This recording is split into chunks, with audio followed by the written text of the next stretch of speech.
একটি গ্রামে একটি বুড়িমা থাকতো এবং সেই বুড়িমাটি কোনো কাজ করতে পারত না এবং সে কেউ খাবার দিলে সে খেত। এইরকম করে চলছিল সেই বুড়িমাটার দিন।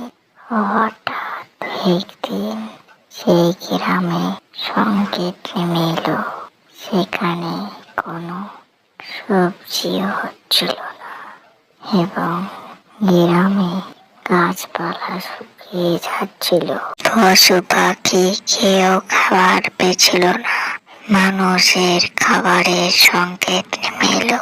তাহলে কি করবে সেই বুড়িমাকে কেউ খাবার দিত না এবং সেই বুড়িমা খিদে চোটে জঙ্গলের দিকে চলে গেল।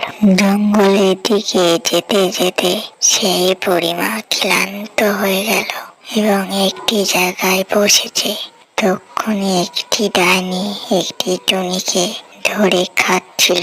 ওই ডাইনি, তুই টুনি পাখিটাকে ছেড়ে দে, না হলে আমি মন্ত্র পড়তে লাগবো, দিয়ে তোকে ধ্বংস করে দেব। তাই বলল।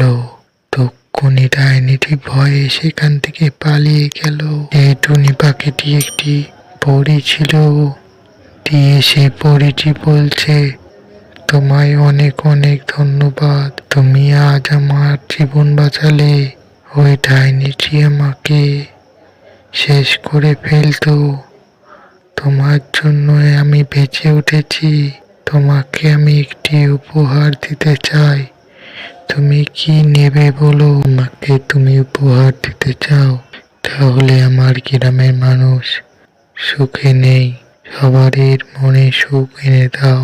আমাদের সবজি, আমাদের ফল গাছপালা সব শুকিয়ে যাচ্ছে, তুমি ভালো করে দাও। আমাদের খাবারের অভাব সেটি তুমি ঠিক করে দাও। এটাই আমার চাওয়া তোমার কাছ থেকে। তুমি খুবই ভালো একটি মানুষ।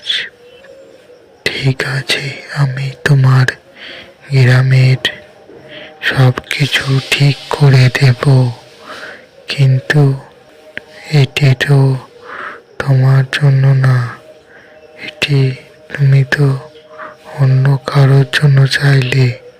তাই আমি তোমাকে জাদু শক্তির দ্বারাই তোমার আগের রূপ ফিরিয়ে দিচ্ছি, আর তোমাকে দুটো দাসী দিচ্ছি।